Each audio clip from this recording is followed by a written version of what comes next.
Ciao a tutti. Oops,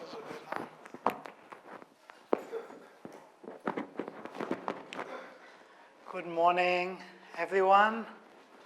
Welcome back to those of you who've already been here for 2 weeks for the mini course, and welcome to the new speakers and participants who've come here for the workshop. It's such wonderful to see you all. I'm Stefano Lusato. Most of you know me. I'm a research scientist here at ICTP, and so it's a very great pleasure for me to welcome you to this workshop in dynamical systems. We have a large group with a lot of different countries represented, as should be from ICTP. And so, as you know, ICTP is a little bit of a special place. It's not just any conference center, right? I like to tell people that it is an institute with a mission. And so I'm going to take a little bit of time here to talk about the mission of ICTP. I do it often, but today I'm going to go in a little bit more detail and talk about a couple of projects that have been important and which I think it's important that everybody knows about, everybody who comes here. So as most of you know, ICTP was founded by Abdus Salam, a physicist from Pakistan, who realized from his personal experience that there's a lot of people in many different countries in the world who are a little bit isolated and don't have many resources. And for a number of reasons, it's difficult to keep the research going. So he funded ICTP with the mission to foster growth of physics and mathematics research, especially in developing countries. So I will say a little bit more about what we mean by developing countries. These days, of course, things have changed over the years, but ICTP has had a lot of programs to encourage research, schools like this one, and conferences both here and in other countries, diploma program, PhD, visiting fellowship, postdocs, associates, external activities, a whole bunch of programs which I will not go into detail now, but a lot of you know about them, and you can see on the website about these. I also want to say that this year is a special year for ICTP because it is the 60th year of ICTP. So ICTP was founded in 1964, and so I think it is time maybe to ask a bit of hard questions, and that's what I'm going to do right now, right? These are sometimes symbolic opportunities.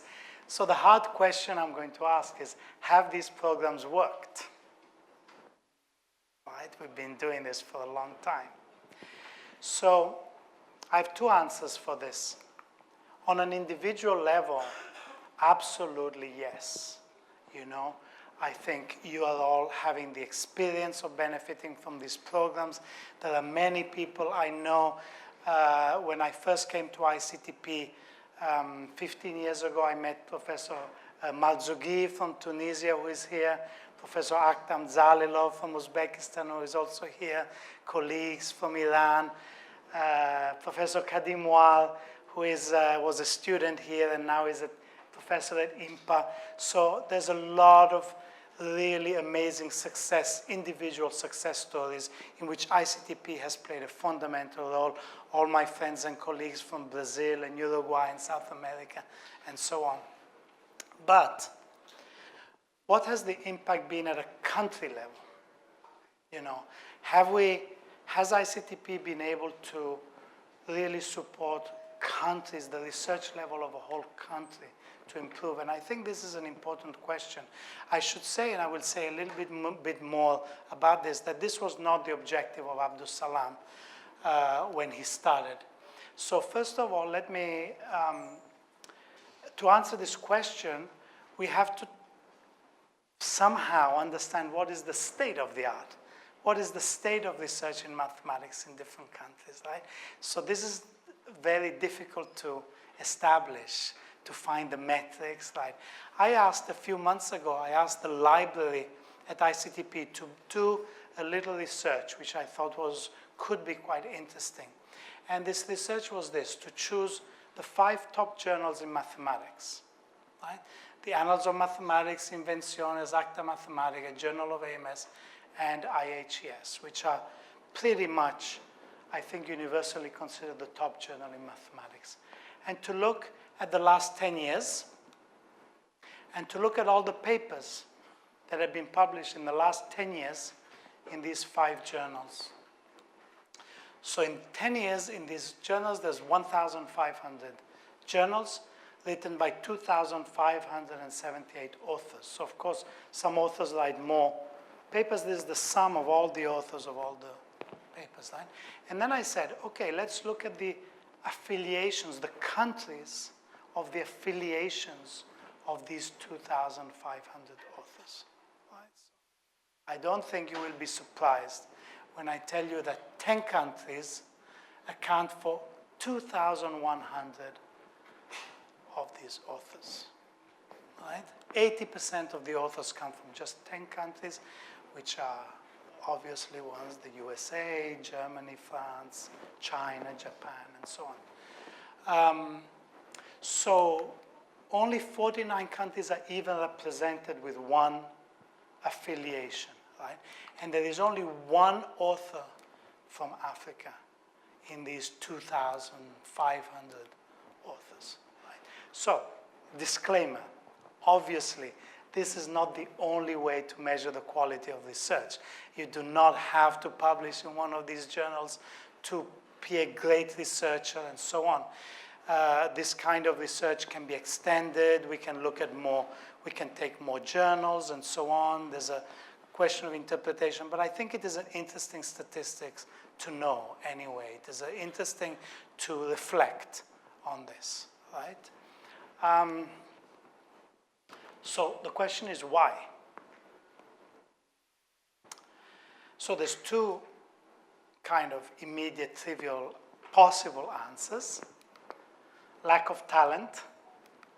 No, we know that. There's lots of talent everywhere. We see it. Anyone, you know, who has interacted with mathematicians in every country knows there's a lot of talent. Brain drain. Sometimes people sometimes people say it's brain drain. ICTP, it's your fault because you bring people out of their countries. Now, except for a few countries in which there's a lot of diaspora, I think this is clearly not the case, right? Again, this would require some discussion, and we don't have time to do that. There's a few countries, maybe like Iran or Algeria. There's a few countries that have quite a lot of diaspora around the world, but most countries do not. We're not surrounded by an incredible diversity of nationalities in these top countries in which is doing research, right? So neither of these are really reasons. So I would like to use this opportunity to share some thoughts, right, about what is going on and what we can do here. First of all, let me say, does it matter? Even since we have so many individual success stories, does it matter that as a country things change? So Abdus Salam, when he started in the 1960s, he specifically decided he was not going to try to change things in a country, because in the end, it's the government who really can have a big impact. He decided he was going to work with individual scientists, and that's what the programs have been designed for, and that's how they've worked. But the question is it time after 6 years maybe to change things a little bit? So I don't need to preach to the converted here. We all know that mathematics underpins research in all areas of science, technology, and innovation. It is the foundation of all applied mathematics is based on mathematics. Any country that wishes to improve science, technology, and innovation, education, and research must have a community of high-quality researchers in fundamental mathematics. I think it is not enough there's a few individual mathematicians working well. You need a community to be able to have that impact into the other areas of applications, right? So as I said, Abdus Salam explicitly decided that that was not going to be his goal, because at the time in the 1960s, you know, he understood the limits of what he can do. He said, I'm going to set up an institute, work with individuals. I'm not going to get into politics and try to change things in a country. That is not something we can do. But maybe the individual scientists can have an effect, right? And I still think that's true. But I think now a lot of things have changed. There's not that same kind of isolation that there was before, right? We have internet that they did not have. We do not have anymore the problem that you need to come here to have access to the journals and the books in the library, that you can listen to lectures online. So the world is a very different place. And in my opinion, it is now time to focus on capacity building and to have a bit more as an explicit goal the fact that whole countries need to improve the level of mathematical research, not just individuals here. So, what constitutes high quality research? Again, you know, I certainly do not claim to be, you know, to have the answers to everything, but I would say that we all agree that there are three fundamental fundamental ingredients, let's say, for a community, for a country. One of them is internationalization, which is the contact with the international community, which is what ICTP has been working on so far. Another one is that you need to think creatively. I've understood more and more how big a problem this is in many countries, and many of you have experience in your education. The education method is very much based on memorizing and just learning without understanding. This is something that really needs to change, and it's essential to do good research, and also the working conditions of researchers there, right, to be able to do research. So I'm going to focus on a couple of these. In particular, let me start with talking about the working conditions, because there's some aspects of the working conditions which are obvious, which are, you know, you need to not be overwhelmed by teaching, you need to have good salaries and good working conditions and so on. But I want to focus on a second aspect which is not often talked about, and which over the last few years I've come to understand really how profoundly important it is in this. And this is the research evaluation policies of different countries and these universities.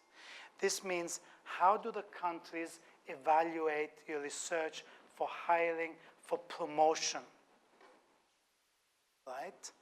And many countries require researchers to publish a lot of papers.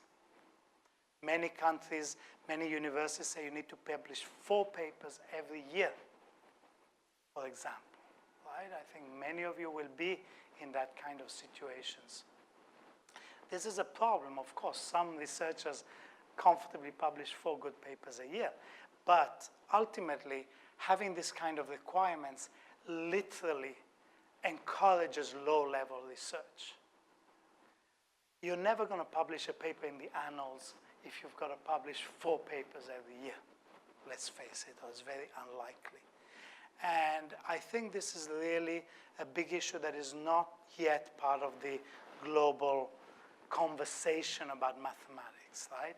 So this is what I call the elephant in the room of capacity building programs. The elephant in the room is an expression in English that comes from an English novel from 100 years ago that means it's what everybody knows but nobody's talking about, right? And this is what nobody's talking about, because we can have here at ICTP, we can have amazing schools, we can invite you all to come here, but then if you go back and your university tells you you have to publish 4 papers a year, you know, you're going to be under that kind of pressure that is not going to allow you that creative thinking to make some breakthrough in mathematics, right?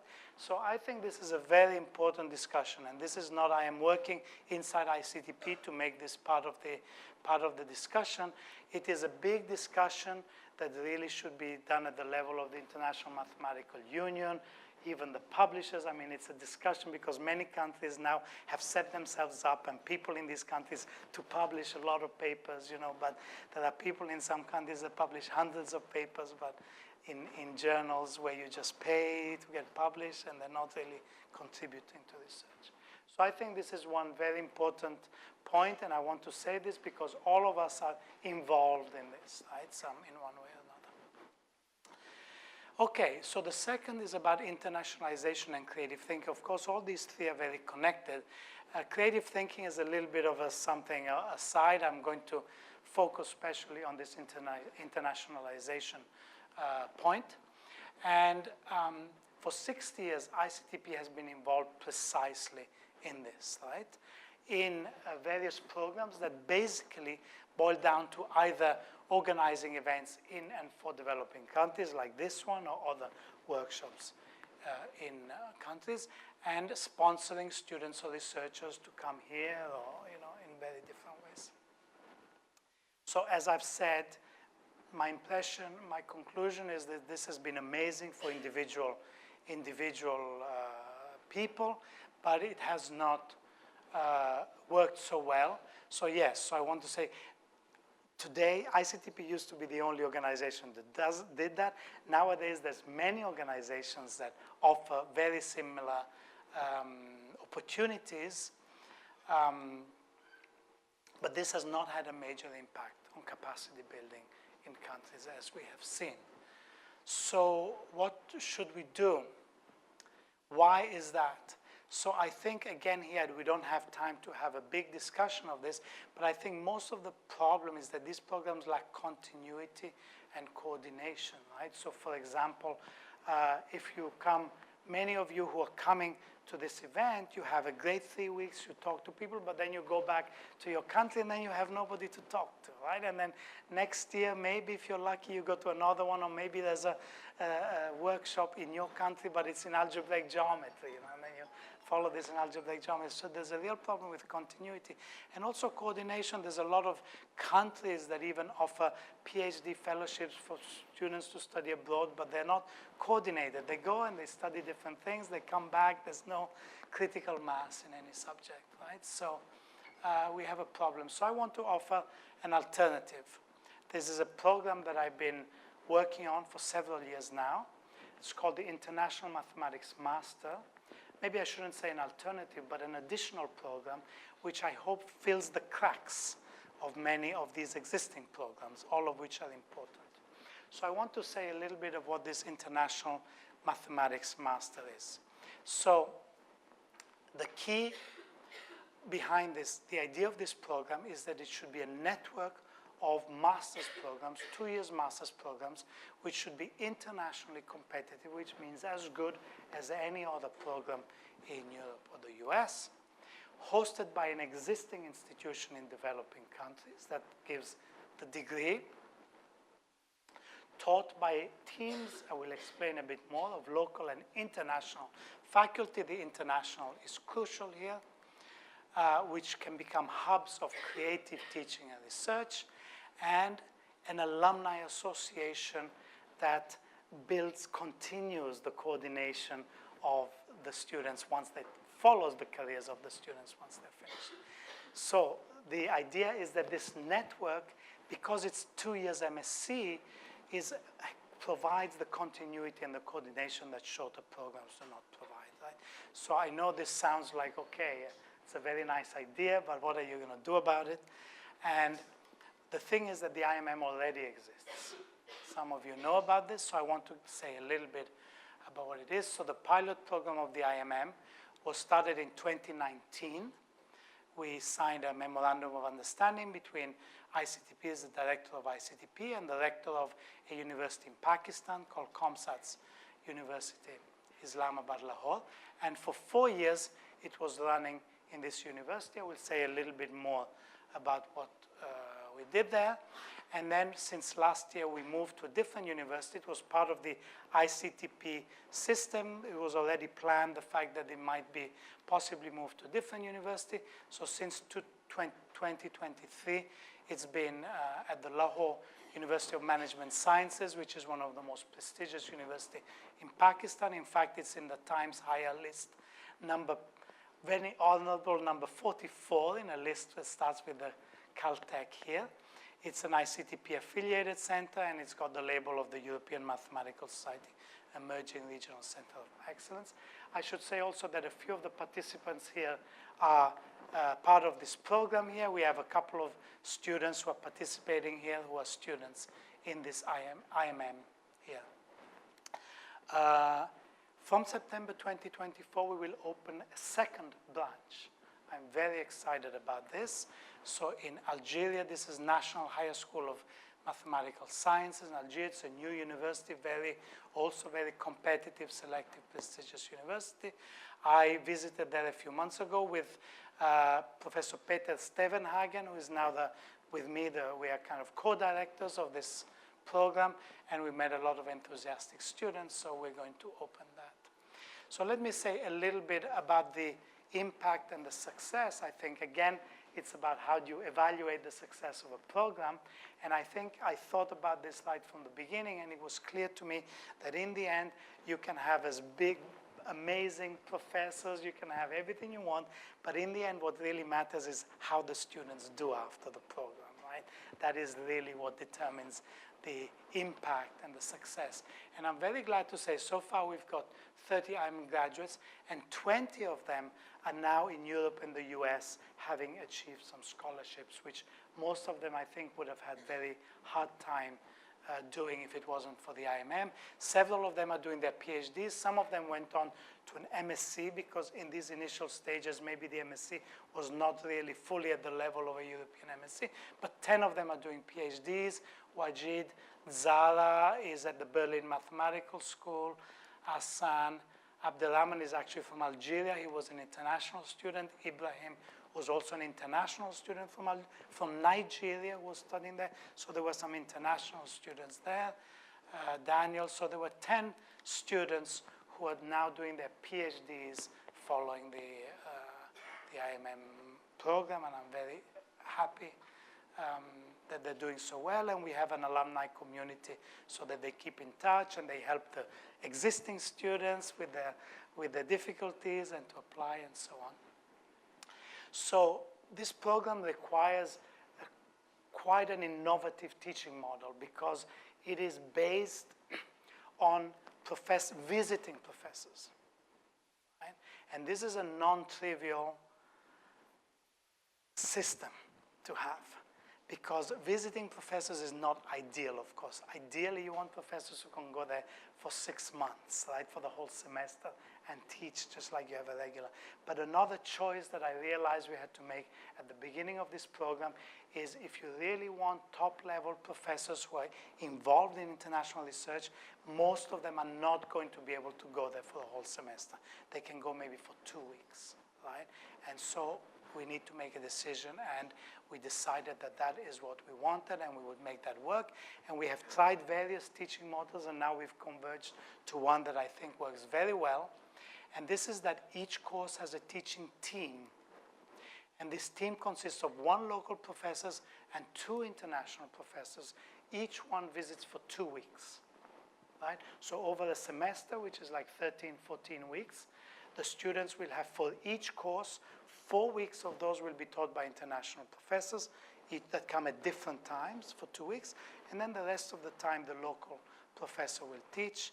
And each one will teach 1/3 of the course. So the international professors are not just going as a symbolic, just so there's the name. They really teach 1/3 of the course. While they're there, they get to know the students and so on. For the next coming between Algeria and Pakistan, we have 24 international professors, of which 8 women and 16 men. This is the group for IMM Pakistan. It's small, I don't expect you to read all, but just to see, we have people from Leiden, Netherlands, president of the International Statistical Institute from Brazil. Charlene Kalle is one of our dynamicists who's teaching the real analysis course. And for Algeria, we have even a bigger group. I believe 2 of the professors are here also, Gabriela and Doug. will be teaching the functional analysis and the probability theory course. So it is a very nice group. It is amazing the response we had. You know, we had about 60 people, very good people who volunteered. We had to say no to some excellent people. And this was not even making any kind of systematic announcement, just word of mouth, you know. So as we consolidate the program, we will be a little bit more systematic in recruiting the lecturers. And let me finish with a crucial point, which is the sustainability of the program. When I first started talking about it, many people said, well, but how can you sustain it? It's so expensive and so on. So initially, my approach is just to go ahead and we'll see how it goes. Now, I understand much better how it works. And this is really based on the way the responsibility and costs are divided between the IMM program, let's say, and the local institution. So the model that is very clear in my mind now about how this is going to work is that the IMM is responsible for the academic program, for the recruitment of the international faculty, for the international coordination. The local institution is responsible for awarding the degrees. So at the end of the program, the students get a degree from that university, obviously. From the infrastructure, the classrooms, the student residence, and so on, but most importantly, for all the expenses. This is something that has become, which basically was the way it worked from the beginning, although it was not so explicit. Now, for example, a year ago, when I presented the program to the university in Algeria, and there are other universities that are interested also, I said this right from the beginning, and they acknowledged, they did not bat an eyelid about that, because they're getting an amazing value for money, actually, the program that they're getting. So, in some sense, this is what I would think of as a kind of franchise model, right? Or an accreditation model. You know, ICTP is not here to give funding. It's here to accredit, to say this is a good quality program and to set the level of quality, right? So IMM provides the expertise and the quality control, not the funding, which I think more and more is the direction that ICTP is going into anyway, because that's what it can provide. There is not so much a need. Nowadays, every country has much better financial situation and resources. So there's strong expressions of interest from many universities. So we are talking, with the idea is to expand. I think this has proved to be, over these last 5 years, a very flexible, sustainable, and successful model. I think it could potentially be a game changer for capacity building if it extends to big network. Now, this is not obvious that we can do it because it's tough. It's a lot of work, and we also need resources for the coordination, which we don't really have so much at the moment, but we're working on this. Let me just finish with the IAM governance. So I have now, me and Peter Stevenhagen from Leiden are co-directors of this program. We're starting to set up a little executive committee, which includes Karina Geldhauser, who is a probabilist, applied mathematician from ETH Zurich, and Frank Neumann, who is in Pavia, Italy. And volunteers are welcome, not only for teaching, also for administrative job, of which there are lots, you know, from maintaining the website. By the way, I was hoping to be able to present here a new website, which will be ready in a couple of weeks. It was not ready now, but we're working on having a new website, which will be, I hope, will really transmit the spirit and the success of the programs. But we need people to work on the database, to help with the recruitment of students. There's so much. You know, we need a program manager, we need a social media manager, we need financial manager to negotiate with the university. These are not really volunteer jobs. These are jobs that we hope to be able to find the funding at some point to be able to employ people for this. But at the moment, we need to rely on volunteers. Yes, the website will be coming soon, but we do have a Facebook page, International Mathematics Master, that you can look at.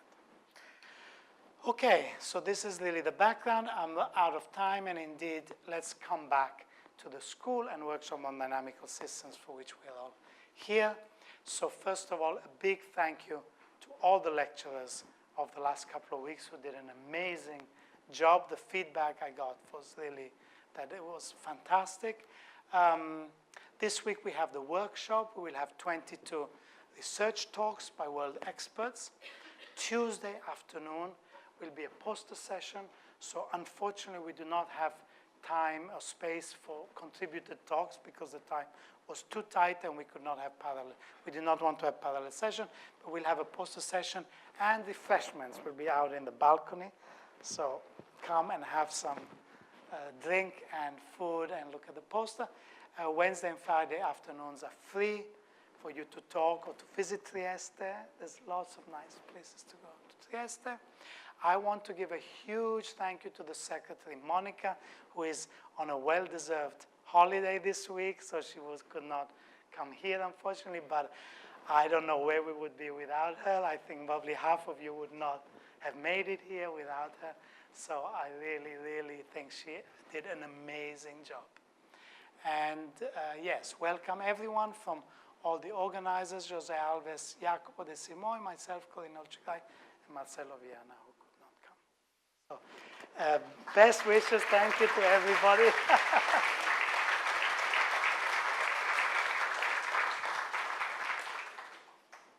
And I will pass the word to the chair for this morning. I think Jose Alves will be the chair. I will introduce this morning's